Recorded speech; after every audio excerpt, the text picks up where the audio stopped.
Assalamualaikum warahmatullahi. Alhamdulillah kita jumpa lagi dalam kapsul bicara sihir perniagaan atau BIS. Alhamdulillah.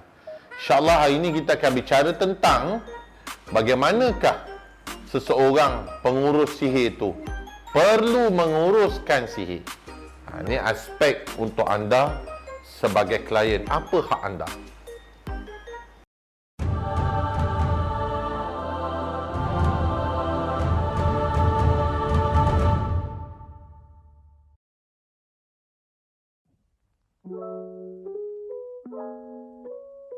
Dalam video yang lepas, kita cerita tentang pengurusan sihir. Dan pengurusan sihir ni pula fokus on si pengurus itu atau perawat yang membantu anda sebagai founder, sebagai suami, sebagai isteri, sebagai mereka yang sedang diancam sihir. Jadi hari ini kita nak cerita pula kemampuan mengurus itu. Macam mana nak dapatkan kemampuan itu? Nanti kita akan buat video lain. Tapi ini kita cerita dalam perspektif you sebagai klien. Apa you perlu tahu untuk you mengupah satu-satu apa kita panggil pengurus sihir tersebut dalam memastikan safety and security. Dalam video ini kita nak menerangkan apakah yang perlu anda tahu sebelum anda menguruskan atau meminta seseorang itu, perawat atau pengurus sihir, menguruskan safety and security dalam diri dan keluarga anda as well as dalam bab rezeki. Alhamdulillah, di Prisno kita telah ada klien selama 5 tahun. Dan ini tahun kelima kami menjalankan peranan sebagai pengurus sihir. Yang mana di Prisno ni kita kumpulkan yang pakar-pakar, tapi kita tak beritahu identitinya kerana pakar-pakar ini tidak mahu dipertonjolkan atas sebab-sebab keselamatan diri dan keluarga. Tapi pakar-pakar yang ada di dalam Prisno ini berjaya, alhamdulillah, mengikut kajian-kajian kami dan juga SOP-SOP yang telah ditetapkan ke atas perawat tersebut, berjaya membantu ramai klien kami menemui kebahagiaan mereka. Jadi sebagai anda seorang founder ataupun you sebagai klien, you nak minta seseorang itu menjadi perawat keluarga you ataupun pengurus sihir dalam keluarga you, apa sebenarnya you kena fokus? Ada 9 aspek you kena fokus. Saya akan bacakan satu persatu. Saya harap anda semua boleh salin ini atau at least tulis di ruangan komen di bawah, sama ada anda menonton video ini di YouTube atau di Facebook. Jangan lupa like dan subscribe saya di Facebook, IG dan YouTube, as well as follow saya dalam IG dan TikTok. Penting tau, benda tu. Sebab setiap lapangan media sosial ni kita berikan maklumat-maklumat yang berbeza tapi saling berkait rapat. Dah follow saya punya Telegram channel? Prisno Channel Telegram saya. Setiap hari Rabu kita akan ada macam-macam program khas untuk mereka yang join Telegram saya. Jangan lupa join saya di Telegram juga. Okey. So apakah aspek atau jenis yang you perlu tahu sebagai seorang klien untuk you faham dan untuk you pilih perawat atau pengurus sihir yang betul? Yang pertama, you kena tahu perlindungan terhadap diri atau individu. Apa corak perlindungan terhadap diri dan individu ni? Ini termasuklah aspek keselamatan diri, perisai diri, perlindungan diri. Keselamatan, perisai dan perlindungan ini 3 perkara berbeza. Perlu diurus sepenuhnya oleh si pengurus. So apakah jenis perlindungan yang pada diri itu? 3 perkara tadi itu. You tak perlu lagi pergi jumpa perawat, ambil level ini punya pengurusan. Jumpa ni minta perisai, jumpa ni peninding, amalkan ayat. Lama-lama perniagaan you entah ke mana, you terpaksa fokus on amalan.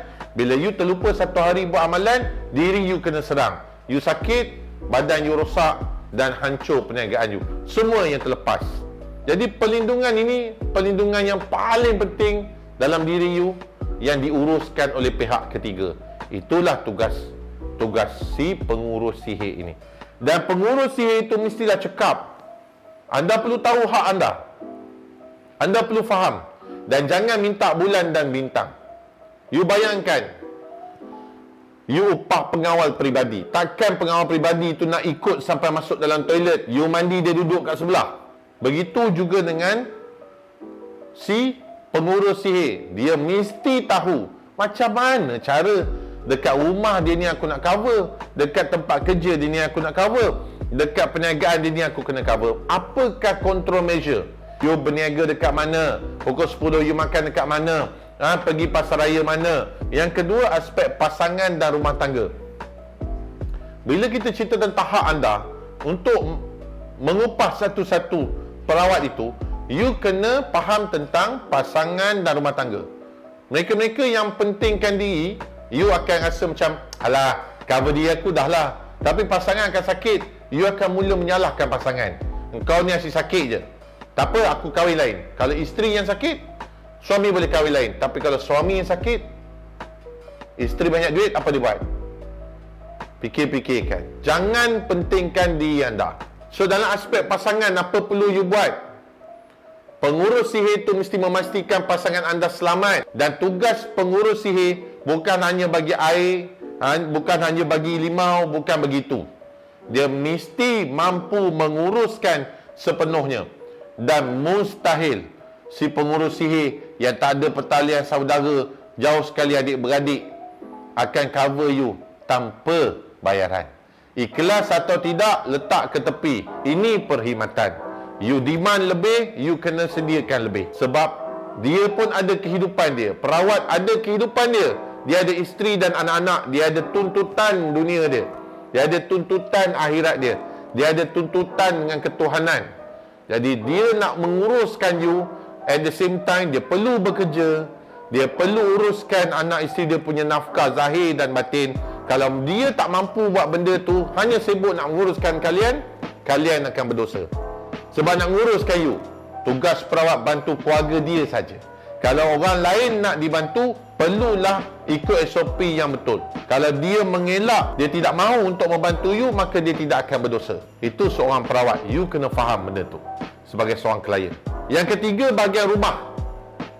Mesti pastikan rumah you tu terkawal, tidak ada bunyi, tidak ada kelibat, rumah jadi bersih, rumah jadi sejuk. Rumah you tu mesti jadi rumahku, syurgaku. You balik dalam keadaan yang tenang. You masuk rumah tak marah-marah. Anak-anak pun okey. Isteri tak buat hal, suami tak buat hal. Penuh dengan kasih, penuh dengan sayang, penuh dengan ibadah. Kenapa kena jaga kediaman?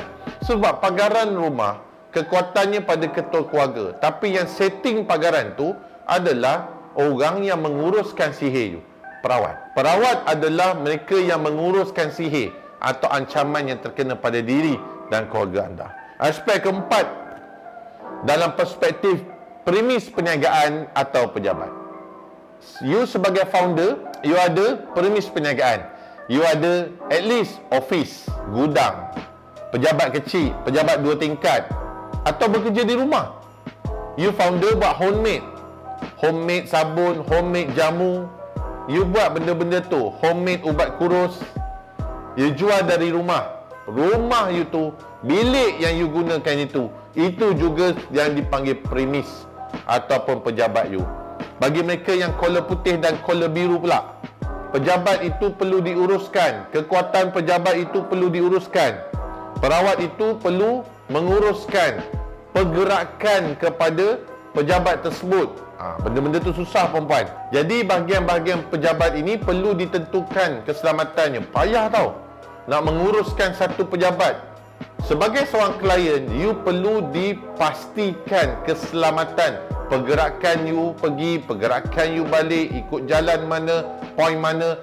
Perawat atau si pengurus sihir ini perlu mengkaji benda itu. Itu sebab dalam video yang lepas kita ada sebut tentang rancangan berjadual, rancangan pengawalan bagi pesakit-pesakit ataupun klien-klien yang mengambil tempoh-tempoh rawatan ini dan juga pemantauan ini. Aspek seterusnya adalah aspek rezeki bagi peniaga ataupun rezeki untuk kerjaya. Dalam perniagaan, duit tu sangat penting. Cash flow yang cantik, pusingan modal yang betul, turunnya bantuan dari langit, bagi you rezeki. You dah buat segala macam, tapi kenapa masih lagi bermasalah?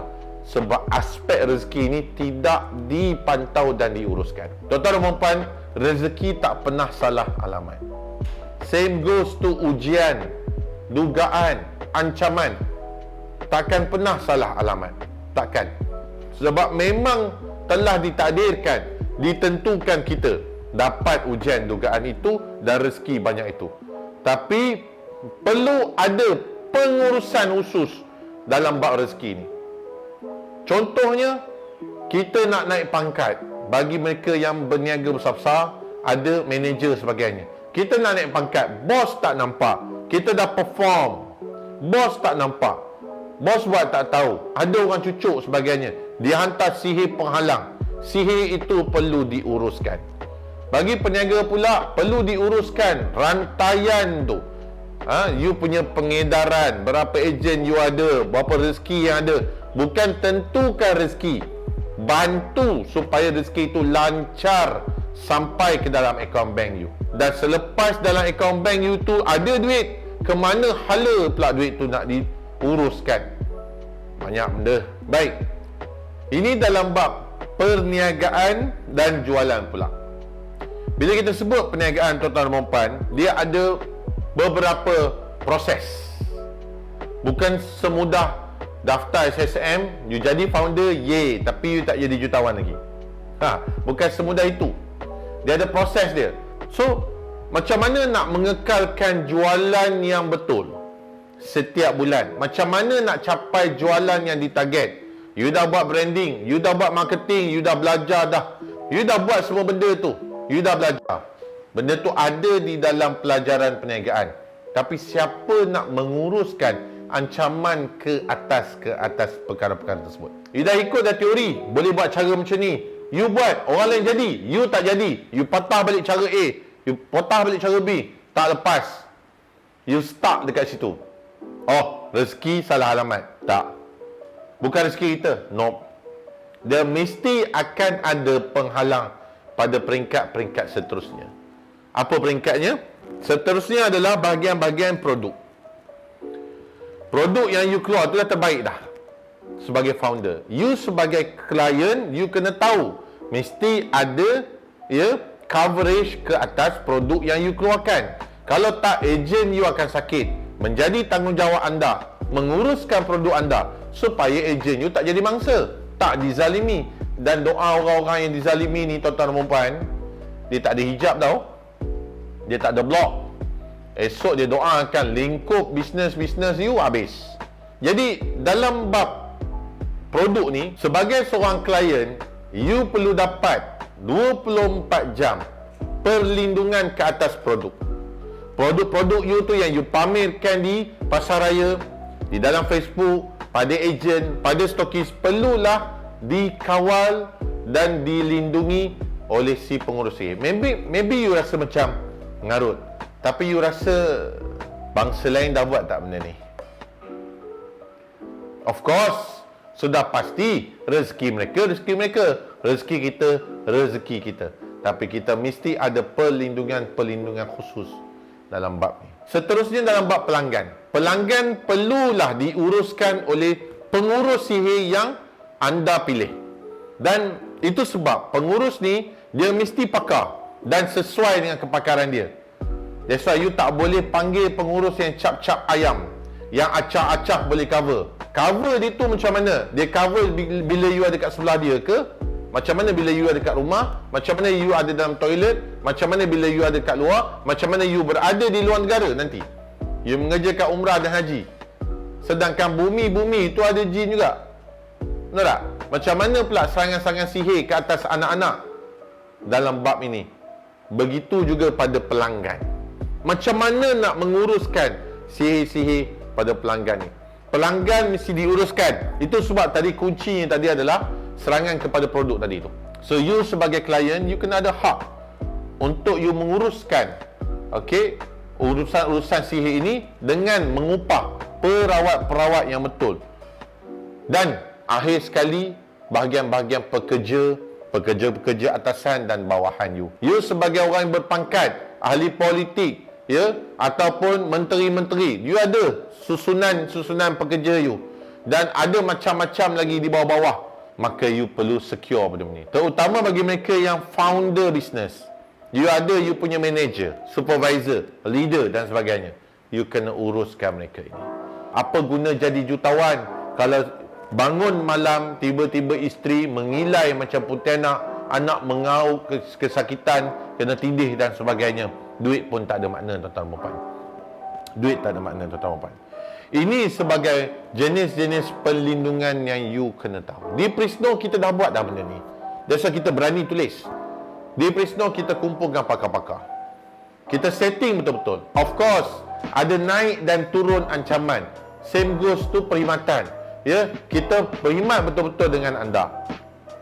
Dan dia ada naik dan turunnya, tuan-tuan dan puan. Ancaman, tactics ni berubah-ubah. That's why kita punya penjadualan. Ya, macam mana nak elak dalam bab kawalan, dalam bab rezeki, dalam bab produk, dalam bab kerja, dalam bab kerjaya, pangkat, jawatan sebagainya.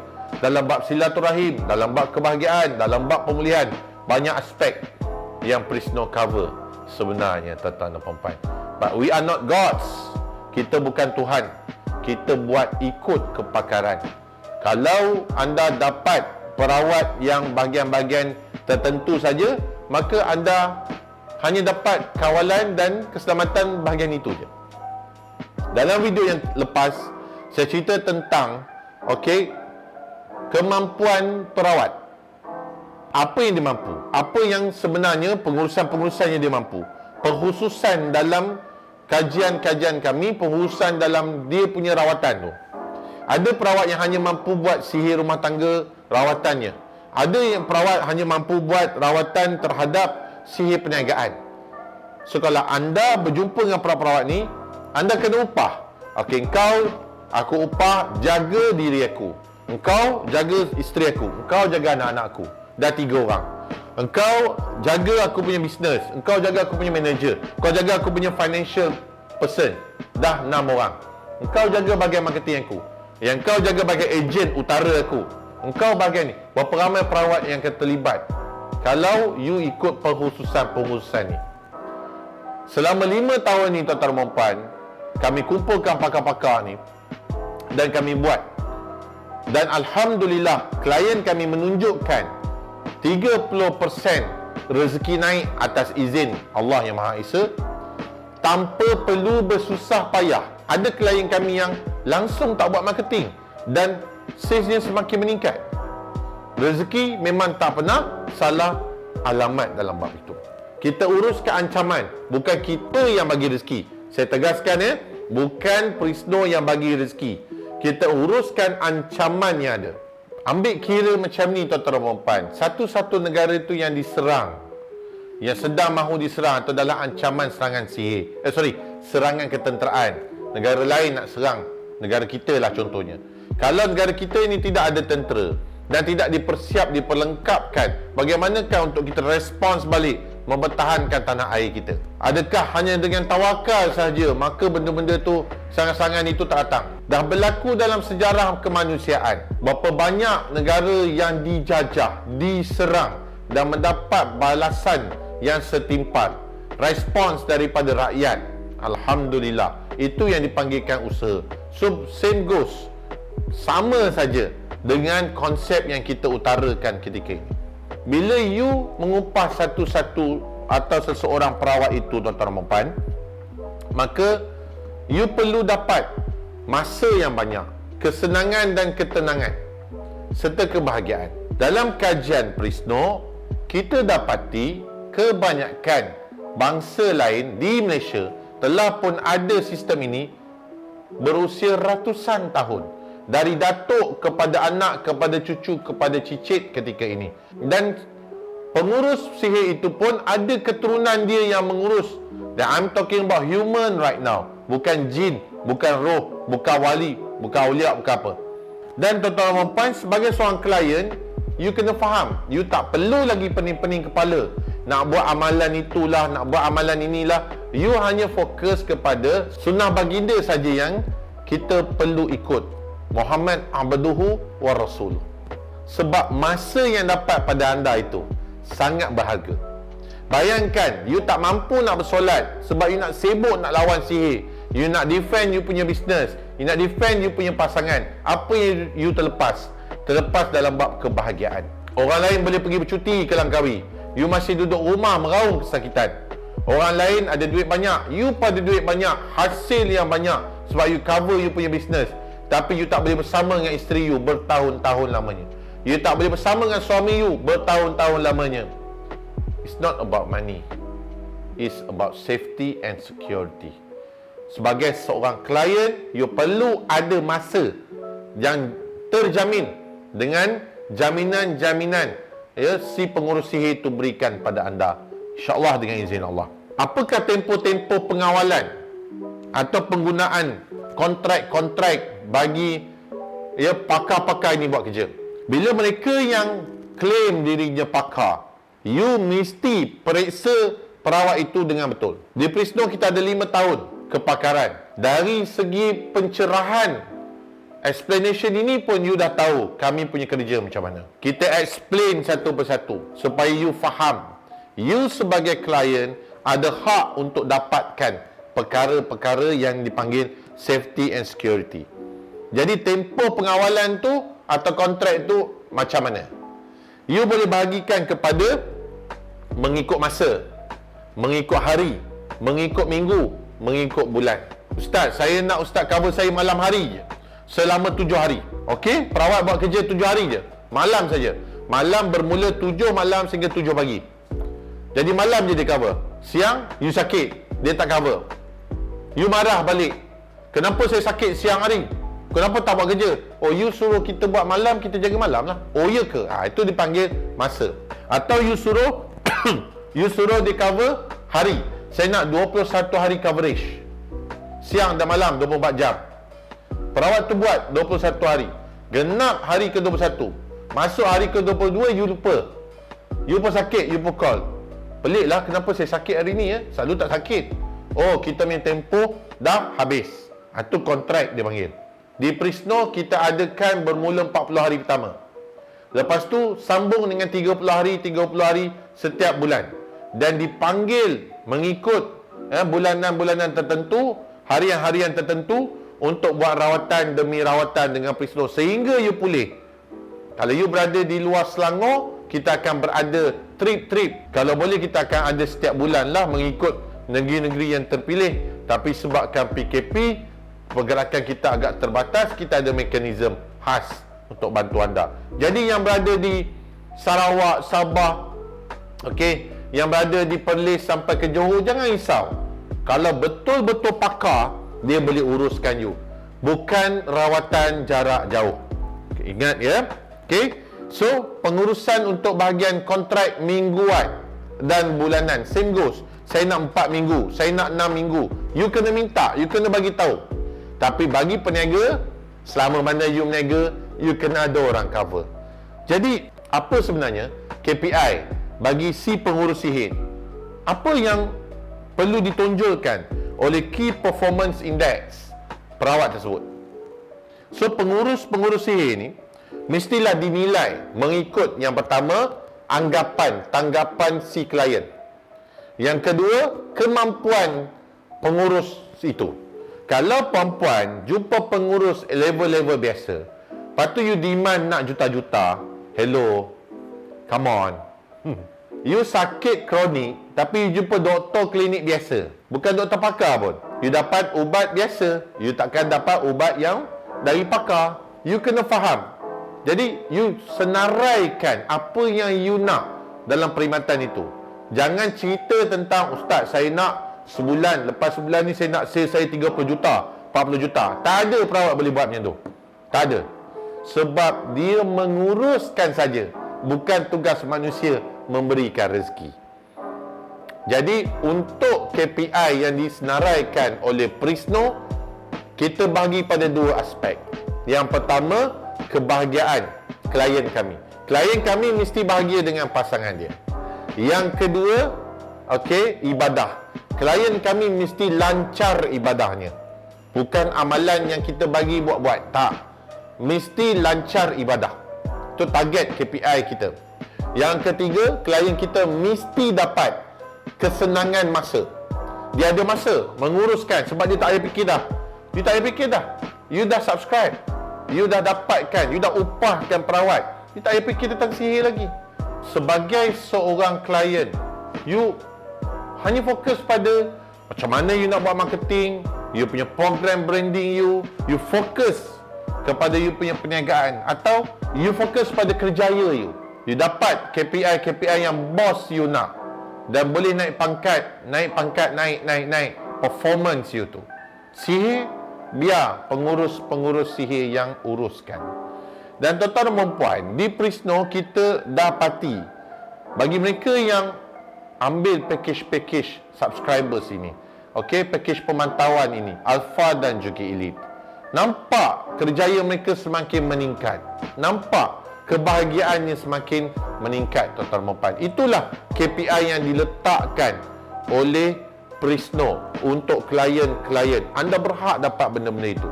Cuma kita tak mampu nak bagi rezeki saja. Tak bolehlah kita nak tarik rezeki daripada langit bagi kat you. No. Itu bukan kita punya cara. Dan antara KPI lain yang kita gariskan adalah bab keselamatan. Anak-anak mesti selamat. Kalau anak ada gangguan mesti diuruskan dengan serta-merta. Kerana ancaman ke atas nyawa anak-anak klien kami sangat tinggi. Perlulah diuruskan supaya anak-anak ini tidak terganggu. Begitu juga dengan isteri-isteri yang berkahwin lebih.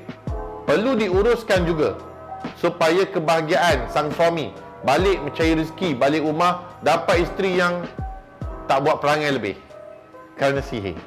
Dia buat perangai kerana diri dia, bukan kerana sihir. Jadi timbullah kebahagiaan kat situ. Dan macam-macam lagi KPI yang kita tentukan. Tapi basically inilah perkara yang you akan dapat. Dan selepas itu barulah you boleh fikir tentang agama pula. Bukanlah tak boleh fikir agama daripada awal. Bila dah ada ancaman-ancaman ni, you nak solat pun tak khusyuk. You nak zikir pun tak boleh nak lafaz. You nak ambil wuduk pun boleh you terlupa. Tapi bayangkan kalau dah diuruskan semua, klien-klien kami di Prisno telah pun berjaya menjalankan prinsip dan juga amalan sunnah mereka dengan jayanya. Terima kasih kerana menonton. Kita jumpa lagi. Assalamualaikum warahmatullahi